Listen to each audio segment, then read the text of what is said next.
Ciao, bonjour à tous, j'espère que vous allez bien. Aujourd'hui, on va parler du contrôle qualité et de comment réussir cette phase cruciale. Tout le monde veut savoir comment faire pour réaliser un contrôle qualité sans faute et ne faire face à aucun problème de qualité, aucune mauvaise surprise à la livraison des marchandises, aucun mauvais commentaire sur Amazon et donc aucune perte d'argent. C'est une étape clé que beaucoup d'importateurs ignorent. Dans la vidéo d'aujourd'hui, je vais me reposer sur mon expérience et partager avec vous les techniques à suivre pour réussir votre contrôle qualité et faire en sorte que vous ayez des yeux et des oreilles sur place. Et en bonus, je vais vous dévoiler la marche à suivre dans le cas d'un contrôle qualité raté. D'ailleurs, j'en profite pour vous poser une première question qui ressort très souvent et qui nous permettra de jauger votre niveau de compréhension concernant le contrôle qualité. Peut-on faire confiance à son fournisseur pour qu'il réalise lui-même le contrôle qualité? Très souvent, les fournisseurs proposent d'envoyer des photos ou des vidéos en guise de contrôle qualité. Donc, pouvez-vous accepter cette proposition ou bien devriez-vous plutôt faire appel à une entreprise tierce pour cela? Pour avoir la réponse complète et éviter les risques quand vous passez commande, restez jusqu'à la fin de la vidéo, je vais vous dire absolument tout ce qu'il faut savoir à ce sujet. Pour ceux qui ne me connaissent pas encore, je m'appelle Jean Perry à la tête de Sinoshipping Sinosourcing et j'ai créé cette chaîne YouTube où on parle principalement sourcing, logistique, e-commerce. Si ce n'est pas encore fait, n'hésitez pas à vous abonner, à liker cette vidéo et à commenter, je serai ravi de répondre à chacun de vos commentaires. Avant de commencer, je vais vous poser une question très simple. Nombreux d'entre vous sont obsédés par les bons commentaires et le référencement Amazon, mais omettent cette phase cruciale du contrôle qualité. Savez-vous quand est-ce que l'inspection commence vraiment? Est-ce que ça commence quand toutes les marchandises sont produites ou bien lors de la phase de fabrication? En fait, la réponse est un petit peu plus subtile. L'inspection commence lorsque vous recevez l'échantillon du fournisseur et c'est à ce moment précis que vous allez commencer à vous pencher sur la question de la qualité des marchandises. Et c'est à partir de ce moment que vous allez établir un cahier des charges pour l'inspection des marchandises, commencer à lister les points qui ont retenu votre attention. Donc cette sorte de liste va vous permettre de la partager à votre agent de contrôle qualité. Donc pour répondre à cette première interrogation, quand est-ce que commence vraiment le contrôle qualité? Il commence à la réception du premier échantillon. Et à partir de ce moment, vous allez pouvoir établir un cahier des charges, autrement dit, lister vos exigences, tous les points à respecter pour le contrôle qualité, pour que ce contrôle qualité se déroule comme il se doit. Maintenant, une question logique s'ensuit. Quand est-ce que l'inspection se termine-t-elle? Vous allez penser que si une entreprise en charge du contrôle qualité vous donne son feu vert, alors le contrôle qualité sera bel et bien terminé.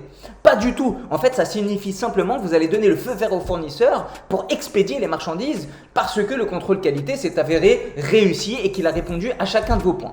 Mais le contrôle qualité prend réellement fin lorsque le client final reçoit le produit et que son utilisation ne pose aucun souci, que vous n'avez aucun mauvais commentaire sur Amazon ou toute autre plateforme. Donc soyez toujours attentifs aux commentaires qui vont vous permettre de confirmer si le contrôle qualité est vraiment accompli ou pas.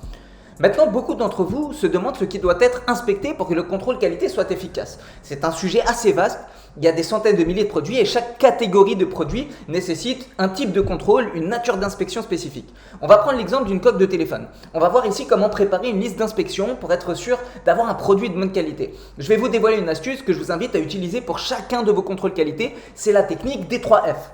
Alors ici on parle sur des termes anglais, donc le premier F c'est fit, le deuxième F c'est la forme et le troisième F c'est la fonction. Donc vous voyez ces 3 points vont vous permettre de développer une liste d'inspection cohérente. Ok, le premier F c'est fit, voir si l'ajustement est convenable. Est-ce que la coque est adaptée en termes de format pour le téléphone concerné? Est-ce que la taille convient parfaitement? Ou bien est-ce que la coque est trop grosse, trop petite? Le second F c'est la forme. Alors la forme se réfère principalement au textile, au toucher, à la matière première, à la couleur, etc. Et le troisième F représente le dernier aspect. Est-ce que la coque tient bien? Est-ce qu'elle protège vraiment des chocs? Est-ce que sa résistance est suffisante pour conserver le téléphone en bon état si jamais il tombe? En vous reposant sur ce principe des 3 F, vous allez déjà pouvoir donner des instructions plus claires à l'agent en charge du contrôle qualité. Maintenant, prenons un cas de figure que vous voulez à tout prix éviter, mais face auquel il est important de savoir prendre les bonnes mesures.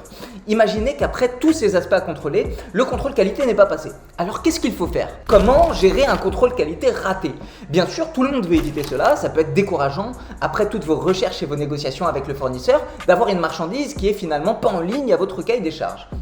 Ce qui peut retarder votre projet et vous faire perdre du temps et de l'argent.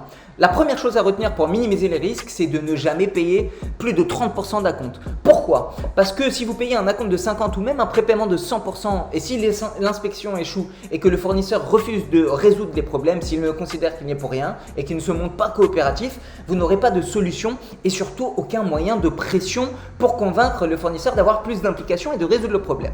La deuxième chose, c'est de lister sur votre purchase order toutes les mesures qui seront prises si l'inspection échoue. Il faut clarifier ça dès le départ, avant même le versement de la compte en faisant signer la purchase order, donc un bon de commande en français, donc en faisant signer ce document au fournisseur, ce qui va vous sécuriser et ce qui va représenter un contrat officiel entre l'acheteur et le vendeur.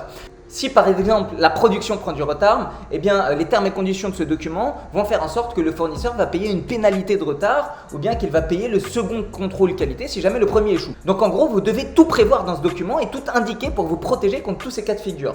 Tout ce que vous voulez, c'est que votre fournisseur se montre coopératif si jamais le contrôle qualité échoue. Et dans ce document, vous pourrez faire en sorte que le fournisseur s'engage à résoudre tous les défauts mineurs sur les marchandises. Ça peut concerner les emballages, des produits mal confectionnés. Si les dommages ne sont pas importants, il suffit au fournisseur de les réparer au lieu de réaliser une nouvelle production par exemple. Donc quand on parle d'inspection ratée, pensez à ce que vous voulez que le fournisseur fasse en termes de mesures de compensation.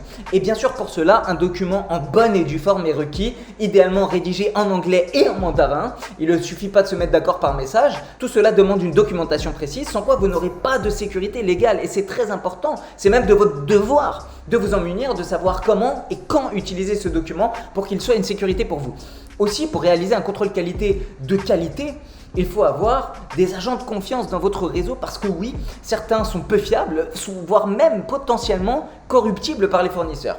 Alors maintenant, vous allez vous demander combien coûte un contrôle qualité. Le coût moyen d'un contrôle qualité peut varier entre 100 à 300 $ et la facturation se fait par employé engagé dans la procédure et par heure. Donc le coût varie selon le nombre d'inspecteurs impliqués et le nombre d'heures. Donc vraiment les frais varient selon la nature du contrôle qualité. Un simple contrôle qualité pour par exemple juste vérifier le nombre de pièces d'une commande sera moins cher qu'un contrôle qualité sur des produits électroniques par exemple où il s'agit de contrôler la résistance d'une batterie, les normes CE, etc. Maintenant comme convenu, revenons à nos toutes premières questions qui revient de manière quasi systématique. Le fournisseur m'a envoyé des photos, mon fournisseur m'a envoyé des photos, des vidéos, j'ai apprécié ça et je veux économiser de l'argent sur le contrôle qualité. Est-ce que je peux faire confiance à mon fournisseur et ne pas engager un agent spécialisé? La réponse est oui, faites confiance à votre fournisseur, mais non, ne prenez aucun risque sur votre business et confiez votre contrôle qualité à une entreprise tierce. Même si le fournisseur est sérieux, tout un tas d'événements peut survenir. Un changement de direction, un changement de machine, un vieillissement des machines ou des lignes de production, un changement des matières premières qui impactent directement la qualité des marchandises. Et tous ces aléas peuvent impacter la qualité de vos marchandises. Alors le contrôle qualité vous permet justement d'avoir des yeux et des oreilles sur place et d'éviter une importation de produits défectueux. Donc pour moi, l'inspection doit être gérée à chaque fois par une partie tierce, par une entreprise tierce. Ok, donc pour résumer, quand est-ce que l'inspection commence? À partir de la réception du premier échantillon.